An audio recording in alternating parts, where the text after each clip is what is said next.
It may have been the greatest army of all time, conquering and controlling an empire that stretched across the ancient Western world.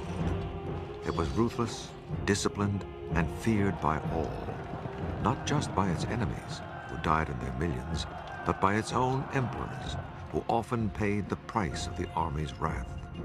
And yet, these soldiers were builders as well as destroyers, helping to spread a culture that became the bedrock of Western civilization.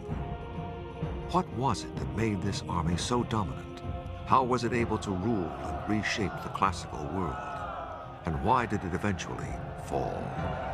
This is the story of the Roman war machine.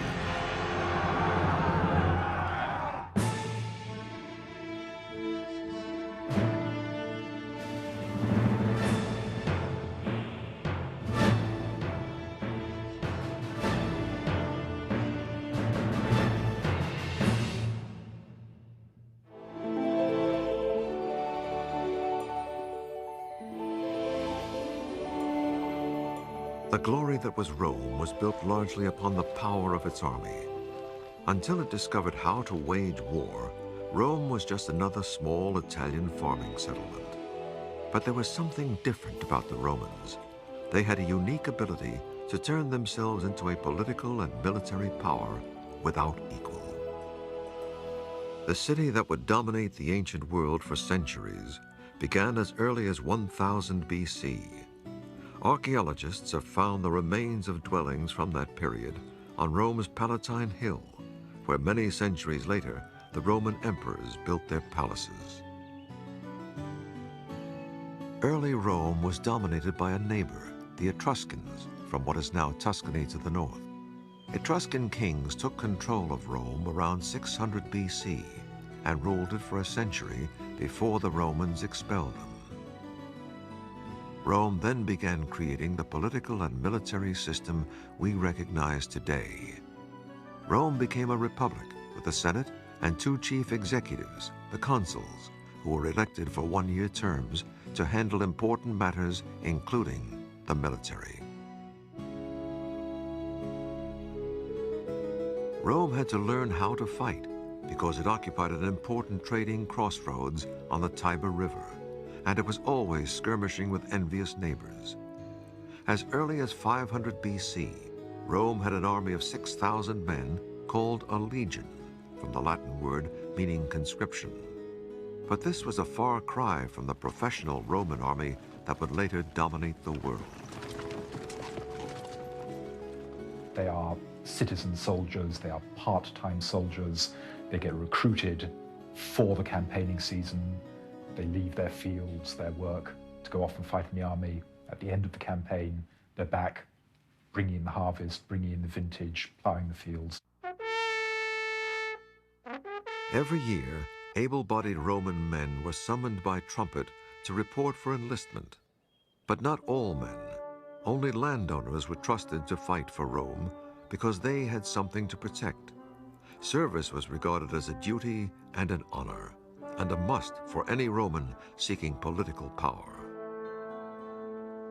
The Roman people are reluctant to vote for people who cannot show their war wounds. There are many stories of people standing for politics in the forum, ripping their clothes to show their wounds, to demonstrate that they have fought for Rome in battle.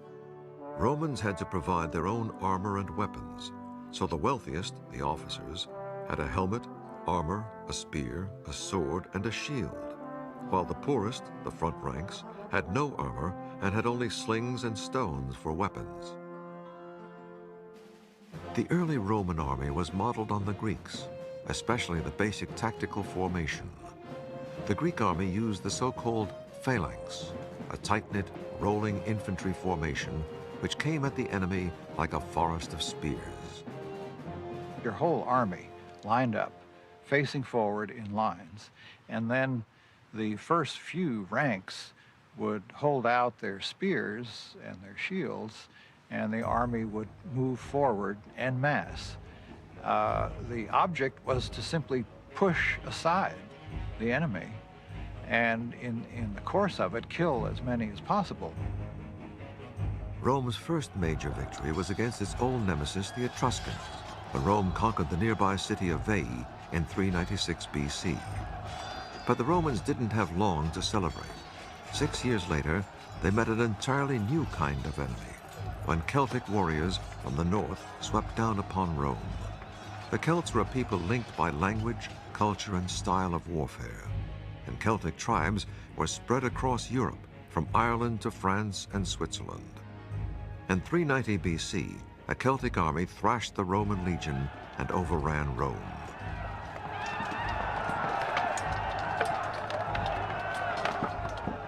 The Celtic method of fighting was very disturbing to them. The Celts simply ran at you with hundreds and thousands of men, yelling, shouting, banging on metal objects, blowing their horns. They really terrified the Romans. The Celts left the city only after the Romans bribed them with gold. This was Rome's wake-up call. It needed to rethink its whole military strategy if it was to survive, and one way was through training. Roman soldiers had to go through the toughest training in the ancient world. There were 4 long, hard months of basic training, and anyone who couldn't stand the pace was either discharged or put on rations of foul-tasting barley until they got it right. Basic training began with marching, and plenty of it. Soldiers had to be able to march more than 20 miles in 5 hours, carrying a full pack. In weapons training, recruits were given dummy swords, shields, and javelins that weighed twice as much as the real things to build muscles. The Romans, I think, in this early period, should really be seen as the Zulus of the Mediterranean world. They are a highly militarized society, and like the Zulus, they don't let their warriors have sex, so when they come into battle, they're very tough. As the army grew, armor became standardized for all soldiers and provided by the state. I'm wearing a male shirt for body protection, and you can see it's made of small individual pieces of metal which are fashioned into rings and then linked together. Its biggest advantage, of course, is to take slashing blows across. Because the male links all sit together, if an enemy hit me with a sword in a slashing way, it would actually take the blow. The disadvantage of mail was that it doesn't, in fact, take a stabbing at all. If you stab through the mail, the point of the sword will actually pierce the rings. Beginning in the 1st century AD, the Romans also used segmented plate armor, held together by leather straps. It was so much more complicated than mail armor that soldiers needed help to put it on. You can see all the protections on the top rather than around the legs and things. And the reason for that is that when you've got the Celts fighting you with their long slashing swords, you needed all that protection up on the top rather than the bottom. It also gave you a chance to run. The Roman helmet, gradually redesigned over the centuries, aimed to give maximum protection without blocking the senses. You can see it's a round bowl protecting the top of my head. Round because it's got very good glancing blow action. A square helmet would take the blow, whereas a round helmet, the blow would glance off. Large cheek pieces to protect the side of my face, and a small neck guard at the back to actually take an overhand blow protecting the back of my neck. Now, obviously, you can see there's no covering on my face or on my ears, in fact. And the Romans decided that it was a lot better for a soldier to be able to see around him and hear orders, very vital in battle. Further protection came from the Roman shield, smaller and round in early times, developing later into a bigger rectangular one. It was made of layers of wood glued together, bound, and covered with leather and metal. The thing about the Roman shield is it's curved, not flat like most shields of the time. This gives me protection all around my body. And if I'm coming at you in battle, it's not only a defensive weapon, it's an offensive weapon. I can smash you in the face, and then while you're off balance, draw the sword and in under your ribs. When it came to offensive weapons, the first one the Roman soldier would use in battle was the javelin. great thing about the Roman javelin is, when you threw it, the enemy couldn't throw it back. These are delivered in volleys of hundreds. As they rain down, the hard iron tip will punch through the armour. The weight of the handle will bend this soft metal shank. It'll be useless, you can't throw it back. Your shield is useless, you're probably hurt, you're in big trouble. But the weapon that won the empire and kept it was the Roman sword. Once the javelins had been expended, the Roman legion would then move in with probably the most vicious of his weapons, the short sword, or gladius in Latin.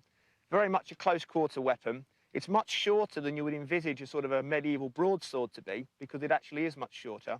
It's designed with a very broad base, tapering to a very, very sharp point. Now, the idea of this weapon was purely to stab. The soldier was trained to actually stab into an enemy soldier, mainly in the stomach area, because, of course, there's no bone for it to actually get jammed in. And, of course, a quick stab and withdrawal will put him out of action one way or the other. Now, the soldier was trained not to use an overhand blow, but purely a stabbing action. In the modern way, a soldier uses the bayonet, really. The thing about this Roman sword is it's shortened to the point, and it's used for stabbing rather than slashing. The barbarians, their swords aren't like ours. They're long and broad, and it's all an ego trip on the battlefield, slashing around above their heads, all style, that's all it is. And while they're doing that, it's up and under stabbing to the ribs, and so we make mincemeat of the barbarians. The Roman army was ready to use their weapons and training to build an empire, and the first victims were their fellow Italians.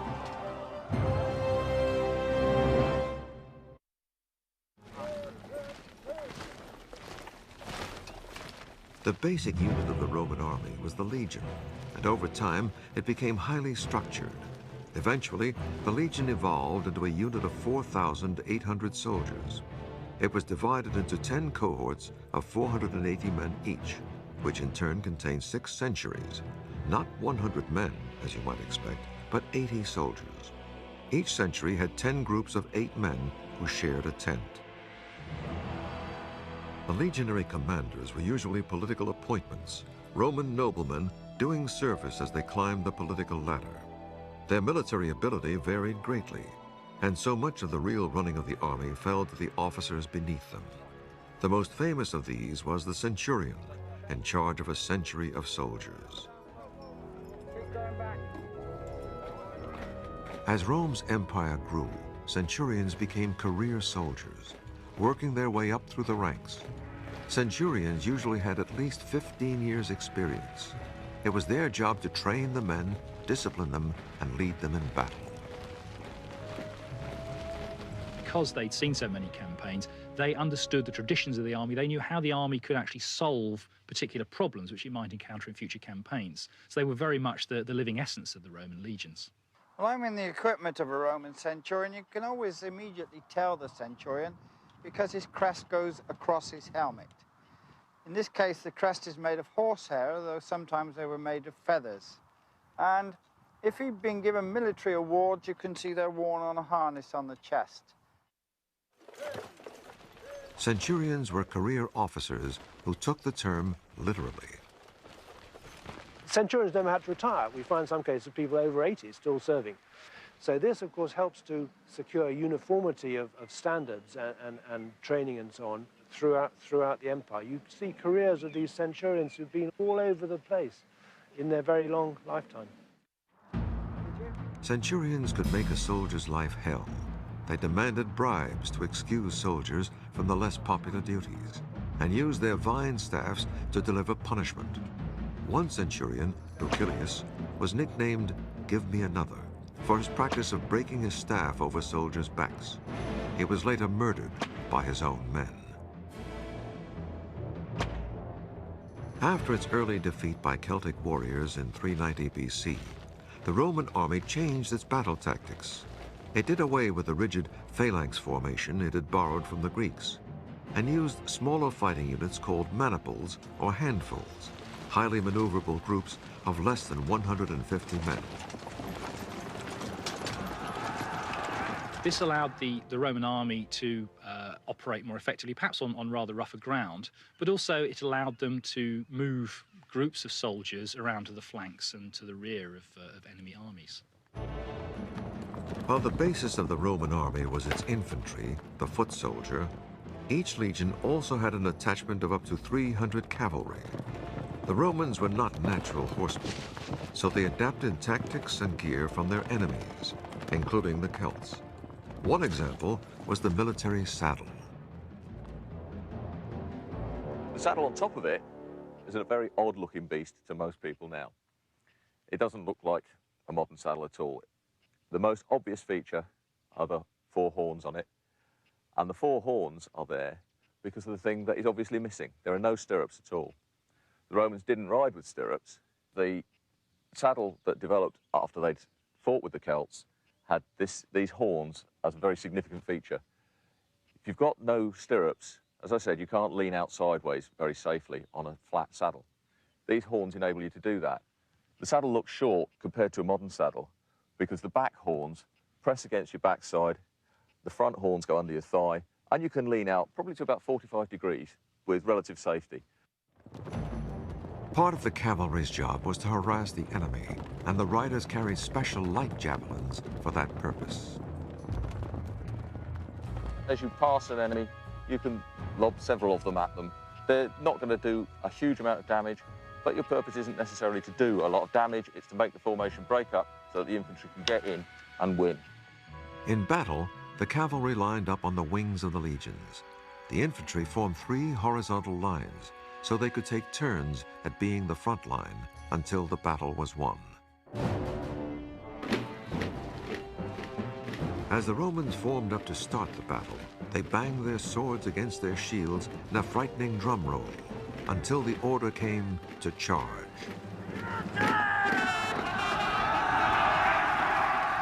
As the 2 sides closed in on each other, the Roman front lines would launch their javelins, disrupting the enemy formation. The infantry would form wedges to break up the enemy lines and allow close-in fighting. That was when the short Roman stabbing sword would come into its own. The fighting itself might be only 20 minutes or so. Sometimes it was a lot longer, but it was very difficult to fight for a great length of time with this massive weight of armour that Roman soldiers and often their enemies wore. Part of the reason for Roman success in battle was undoubtedly to do with training. Once an enemy cracked, the Romans did not surround them. Instead, they usually left an easy escape route so that the cavalry could come in and cut them down as they fled. By 270 BC, Rome controlled much of the Italian peninsula. But unlike many ancient powers, it did not simply pillage its defeated neighbors, it turned them into allies, sometimes offering them Roman citizenship. That way, as Rome expands, the people whom it conquers are integrated, form part of the Roman army, and become the troops for the next wave of conquest out. So it's a cumulative process. And that, I think, is key to the success and the growth of this empire. Rome's expansion made a clash inevitable with Carthage, another Mediterranean superpower. And when that clash came, it would produce the most horrendous war the ancient world had ever seen.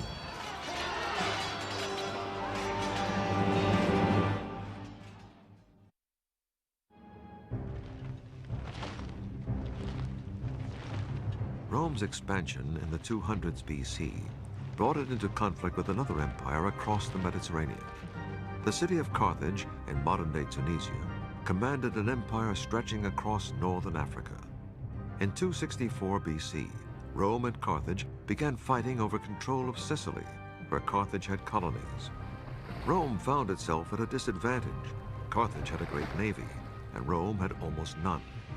Rome began building one, but most of its soldiers had never sailed, so they practiced on dry land, pretending to row in unison to get a feel for it. And when it came time for the real sea battles, Rome had a trick up its sleeve. It developed a kind of gangplank called a corvus that hooked onto Carthaginian ships so that the Roman soldiers could board them, turning naval battles into more familiar land battles. And that way, Rome routed the Carthaginian fleet. Rome won Sicily, Corsica, and Sardinia, but Carthage did not accept the defeat. In 218 BC, Carthage hit back under one of the most feared warriors Rome would ever face, Hannibal. And this time, the target was Rome itself. Hannibal was a man clearly with tremendous determination, a great personal hatred of Rome, which he'd inherited from his family who'd fought the Romans before. And it's also very clear that he had great personal magnetism. Hannibal marched his army through Spain and France and across the Alps into Italy, accompanied by 36 elephants. Most of Hannibal's elephants died on the journey over the Alps. In fact, his elephants played absolutely no role in the subsequent campaign. Nevertheless, they represent the skill and boldness that Hannibal portrayed in coming over the Alps so early in the campaigning season and surprising the Romans. With the help of Celtic warriors who joined him on the way, Hannibal won early victories against Roman legions sent to meet him. Then, in 216 BC, came a major showdown at Cannae in southern Italy. Hannibal had about 40,000 troops, while the Romans and their allies had nearly twice that number. But Hannibal was a master tactician. When the Roman legions made their usual thrust towards his center, Hannibal let them advance, then encircled them.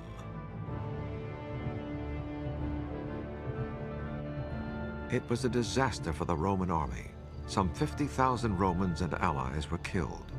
There was panic in Rome, with cries of "Hannibal is at the gates." But Hannibal was never able to capture Rome, because Rome's ingenious policy of creating allies paid off once again. What defeats Hannibal is the fact that the Romans have got 8, 9, 10 times as many men able to be impressed into the army as Hannibal has got. And they can lose 50,000 men in a day. And they keep on fighting because they've got the manpower. And no other state in the ancient world could ever achieve anything like that. Rome practiced total war against Hannibal. As an emergency measure, it called up every available man, even slaves, and sent legions to Carthage-held Spain to stop supplies and reinforcements from reaching Hannibal. The wars on this scale are fights for survival, literally for survival. If you lose these kind of wars in the early period, your city is destroyed, your women and children are dispersed across the Mediterranean world. That's the end of it. All societies are destroyed if battles are lost. It took 15 years of fighting before Hannibal was forced out of Italy. He returned to Carthage to defend it against a counterattack by the Romans, who finally defeated Hannibal in 202 BC. But despite the victory, Rome maintained a paranoid fear of Carthage and provoked a third war in 149 BC. It took the Roman legions 3 years to breach Carthage's huge city walls, and then the Romans slaughtered unknown thousands of Carthaginians and sold 50,000 survivors into slavery. Finally, the Romans leveled the city, plowed it into the ground, and according to legend, sowed it with salt so that nothing would ever grow there again. Any Roman army was capable of extreme brutality, particularly in the sack of a city which had resisted them, which they then managed to break into. Under those circumstances, it seems to have been normal Roman practice, almost policy, to slaughter absolutely everybody and everything, including animals. Everybody was just chopped to pieces. It was absolute carnage. After defeating Carthage, Rome also added Greece as a province after destroying the city of Corinth. Many other conquests followed, so that by 100 BC, Rome was undisputed master of the Mediterranean. The Romans justified their expansion in a way that many modern-day politicians would understand. They always convinced themselves that they fight defensive wars. No Roman war, no matter how offensive or imperialist it might look to us, to the Romans it was always a matter of defense, always fending off an attack. So in a sense, that's how they justified a Mediterranean conquest. As rulers of a rapidly expanding empire, the legions had to get used to a lot of travel, and that meant travel on foot.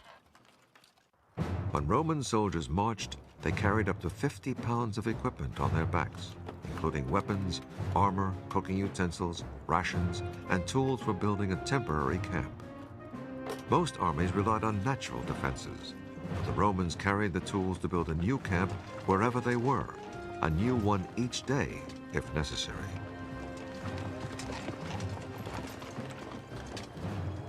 They dug a defensive ditch around the whole camp, 5 feet wide and 3 feet deep, then built a palisade with the stakes they carried with them. It was as though the Romans had their own fortified city wherever they went. The primary purpose of a Roman marching camp is psychological rather than military. It's the idea that in enemy territory, every night you make a small city in what is not your territory. And the enemy look on, seeing their territory pockmarked by the advance of Roman armies. The camps were a classic example of the Romans' passion for order. Every camp had an identical plan. Each leather tent was put up in the same position each time, so that the soldiers knew exactly where they were. The soldiers had a great sense of security during the night. They knew exactly where their officers were, and the fact that their comrades were guarding them as well. The Roman obsession with order extended to the discipline of the troops. Camp sentries who fell asleep could be stoned to death for having endangered the whole regiment. It wasn't as exceptional as it might sound, given the general background of what Roman society was like. People were used to flogging, they were used to fairly frequent public executions. So the Roman army was indeed pretty draconian, but not as different from the rest of society as perhaps we might think. One infamous form of harsh discipline was decimation, the killing of 1 man in 10 of regiments that showed cowardice in battle. The men were selected by lot and clubbed to death by their comrades. Roman obedience was based on fear. If a Roman soldier was faced by a crisis in battle, that Roman soldier, that unit of soldiers, would stand their ground because they were more likely to survive a desperate fight in battle than to survive if they ran away. One famous case of decimation came when Roman legions suffered several defeats during a revolt led by an escaped gladiator, a warrior called Spartacus.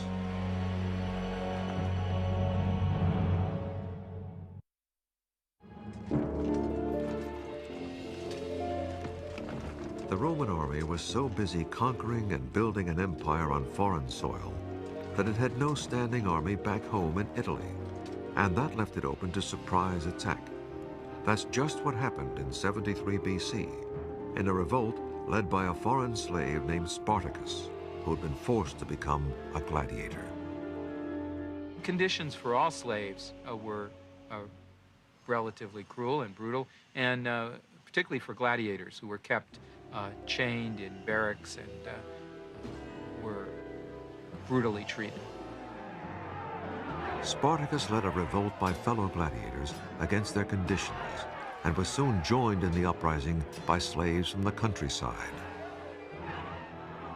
Millions of slaves were brought back into Italy, and a lot of them were prisoners of war, a lot of them were ex-warriors. And therefore, although many of them were kept in barracks and many of them were trained to be gladiators, they were a potential security risk. Because there were no legions stationed in Italy at the time, new legions had to be quickly raised and trained. But Spartacus and his men, using guerrilla tactics, defeated each legion sent to meet him, and his band remained at large in Italy for 3 years. The Roman Senate finally gave the nobleman Marcus Crassus the power to quell the revolt. To show he was serious, he began by decimating 2 of the legions that had lost to Spartacus, then raised 6 new legions and met the Spartans in open warfare. Their tactics were so unconventional. They refused to give battle until the very end in a conventional way. They confounded the expectations of the generals and the armies sent against them. In a sense, their mistake and what lost them their final battle was to behave like Roman soldiers, to fight a conventional pitched battle. Had they stuck to guerrilla warfare, their revolt might have been even more effective than it was. The legions defeated the rebel army and killed Spartacus, and then Crassus lined the Appian Way outside Rome with 6,000 crucified Spartans, a lesson to anyone who opposed Rome and her army. In the early days of the Roman army, soldiers were called away for only a few months at a time between spring and harvest.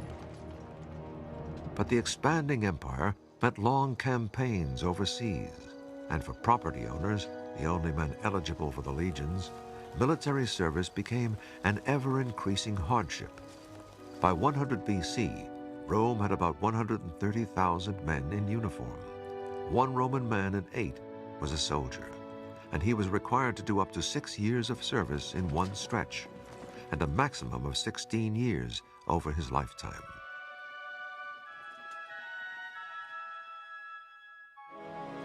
The legions needed a bigger pool of manpower to draw on, and the man who made it possible was the consul Marius, himself a great general.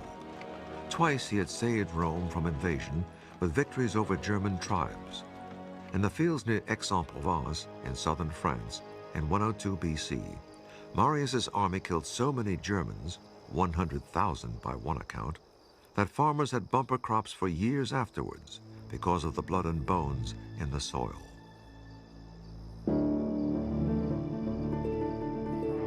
As consul, Marius decided to throw the ranks open to all Roman citizens, whether they owned land or not. This meant poor Romans could volunteer for a secure and prestigious job with good pay and travel. They could become career soldiers. The Roman army was now on its way to becoming a full-time professional force. But volunteers still had to meet strict requirements. They had to be tall, preferably literate, and have good character references. Certain professions were preferred, including blacksmiths and hunters.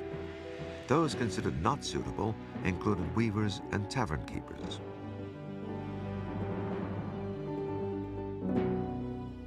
New recruits had to pass an interview and a medical exam, and then had to take an oath to perform whatever they were commanded for the Roman state, and to not shrink from death. They were then given 3 gold pieces and sent to the provinces for training. But many of these new, poorer soldiers were already looking beyond 3 gold pieces. As the army kept adding new conquests, soldiers were increasingly focused on the spoils of war. The amount of booty they were able to bring back from cities like Corinth in 146 BC was so enormous that I think it did encourage massive greed and an increasing level of brutality among Roman soldiers.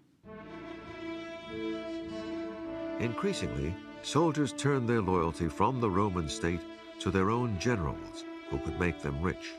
And the generals, being Roman aristocrats, saw their legions as tickets to wealth and power. Intimately related is the general and his army.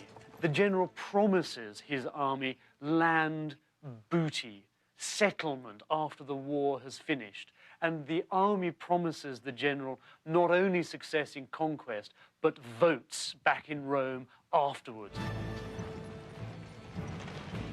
This led to a new class of super generals, all with political ambitions. There was Marius himself, a consul for many years. His rival Sulla, who won victories in the eastern Mediterranean and became dictator of Rome for a time. Pompey the Great, who conquered Syria and Palestine. And the most famous general of all, Julius Caesar. Julius Caesar represents as close as I think you can get to naked ambition in the 1st century BC. There's a famous story of Julius Caesar, aged 31, in further Spain, coming across a statue of that great conqueror Alexander the Great, and suddenly bursting into tears. And his entourage say, "Why, Caesar, are you crying?" And he says, "This man, by my age, had conquered most of the world, and I have done nothing. Within a few years, the world would know that Caesar had done a great deal.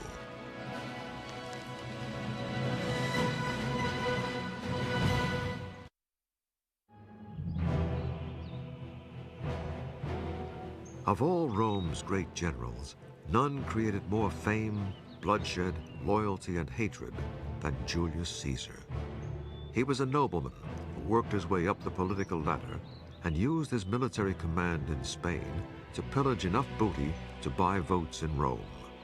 He was made a consul and formed a political alliance, the Triumvirate, with the rival general Pompey and Marcus Crassus, the richest man in Rome.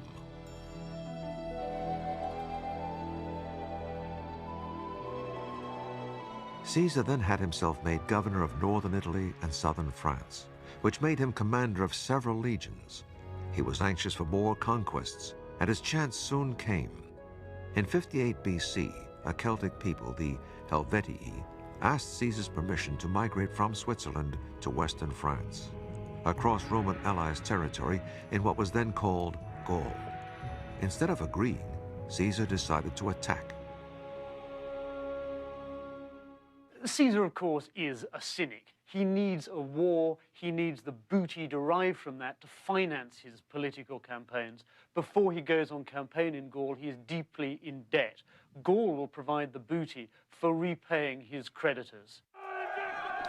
Caesar sent 6 legions against the Helvetii, 360,000 men, women, and children. More than half the Helvetii were slaughtered, and the survivors forced to return to their homelands. It was a part of the political struggle at Rome in the late Republic. Pompey, his great rival, was Rome's best general. So Caesar, competing against Pompey, he has to be a better general. After dispatching the Helvetii, Caesar set after a German tribe that had crossed the Rhine and marched his troops 120 miles in 5 days to the Alsace region. Again, the Romans slaughtered thousands. Caesar then turned west towards Belgium and repeated the dose against the tribe there. Caesar's political foes in Rome decried his actions, but most Romans cheered him on because he was defeating Gauls, the very same Celtic people who'd sacked Rome in 390 BC. The Romans' fear of Celtic peoples, like the Gauls, was more than historical. It was also physical. Partly the sheer size of the Celts. The Italians were a fairly small people, and compared to them, the Gauls, for example, were absolutely enormous, sort of 6-footers, that the Italians weren't used to. For example, we're told that Julius Caesar was tall for a Roman. He was only 5'6". To the Romans, anyone who didn't speak Latin or Greek, such as the Celts, was looked down upon as a barbarian because the language sounded like sheep. Ba, ba. The Romans have a very particular view of themselves, and that is to see themselves as people who've developed the powers of the mind to control the body. Barbarians, on the other hand, are people who are led by physical desire, sex and drugs and rock and roll. They don't have a proper education, so they go for the nearest thrill. But the Celts that Caesar was fighting in Gaul were far from barbarians as we know the term. They lived in organized towns, like this reconstruction in France, and they were master ironworkers who probably invented the chainmail armor that the Romans adopted. And the Celts' artwork was anything but barbaric. It's still regarded as one of the great artistic traditions of Europe. As warriors, the so-called barbarians were no match for Caesar's well-trained legions. Celtic warriors did not fight as a unit. They fought for individual glory. The big men like to show up dressed in fancy, shiny armor, stand at the front, and engage in warfare that was no doubt fairly brutal, but was fairly small scale. They couldn't plan total war in the way that the Romans could plan. They didn't have fully trained legions. They didn't have logistic backup. Also, the Celts were up against a brilliant commander in Julius Caesar. He was ambitious, hungry for victories, and used daring and original tactics. He was noted for the speed and surprise of his movements, and he really brought those techniques to perfection in using his legions. On the other hand, he was a little reckless. Part of his daring, and he often got himself into terrible scrapes, but he was so quick and so perceptive of the enemy's intentions that he was always able to get himself out. From the word go, he was prepared to adapt. I mean, coming up against the Germans for the first time in his first campaign, enormous numbers of cavalry, he had virtually none. No problem, he simply gets in horses and tells one legion, right, boys, you're all going to be cavalry. Suddenly has 5,000 cavalry. Caesar knew he asked a lot of his soldiers, and so he went out of his way to cultivate an intense loyalty from them. He didn't ask them to do anything that he didn't do, and he often dismissed his bodyguard and had his horse led away and actually stood in the ranks with the troops. And his troops were very loyal to him. Not surprisingly, these loyal soldiers were also becoming wealthy soldiers through booty and slaves. The spoils of war were often won through great brutality. Caesar himself boasted that his campaigns in Gaul left 1 million dead and 1 million enslaved. Caesar just carried out what I've called actually a big game hunt. He took his legions back and forth across Gaul, slaughtering troops, pillaging towns, killing women, children. The Romans were terribly cruel on the Celts. Defeated enemies were often made into slaves. Slavery was tremendously important to Rome. 40% of the Italian population were slaves, the same percentage as the American South before the Civil War. Slaves are fundamental to Rome's war effort. Essentially, slaves free the Roman citizen to fight in the army. Without slavery, it would have been impossible for Rome so effectively to initiate these wars of conquest. Caesar's wars of conquest went on for 9 years. He was the ultimate example of everything the Roman army had become in its first 500 years. Dedicated, ambitious, ruthless. And Caesar would not stop with foreign conquests. With his army behind him, he would conquer his enemies in Rome and take the title of dictator for life.